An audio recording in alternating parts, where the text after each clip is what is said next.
இது ஒரு படத்தோட ரிவ்யூவோ இல்லை நீங்கள் இந்த படத்தை போய் பாருங்க அப்படின்னு சொல்கிறதுக்காகவோ கிடையாது. நம்ம லைஃப்பில் நம்ம நல்லவங்களை தூக்கி வச்சு கொண்டாடுறதை எவ்வளோ மறந்துடுறோமோ அந்த அளவுக்கு ஒரு நல்ல படங்களை வரவேற்கிறதுக்கு மறந்து. பிகாஸ் நான் இன்னைக்கு ஒரு படம் பார்க்க போனேன், ரொம்பவே அப்செட் ஆகிட்டேன். தியேட்டருக்குள்ளே போனால் அந்த தியேட்டர் ஹாஃப் ஃபில்டாக தான் இருந்துச்சு. நான் சொல்லும் போதே உங்களுக்கு ஒரு படம் ஓடும் மனசில், ஓ இதை பற்றி தான் பேசுகிறாங்க அப்படின்னு.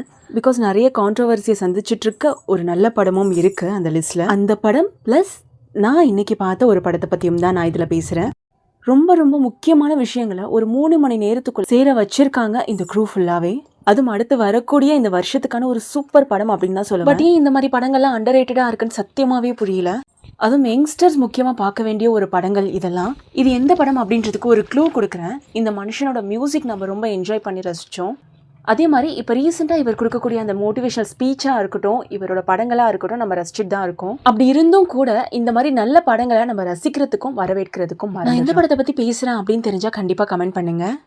அண்ட் அட்லீஸ்ட் இந்த மாதிரி நல்ல மனுஷங்களை நல்ல படங்களை இனிமேட்டாவது நம்ம வரவேற்க அப்படின்றதுக்காக என்னோட ஒரு சின்ன முயற்சி வீடியோ தான் இது.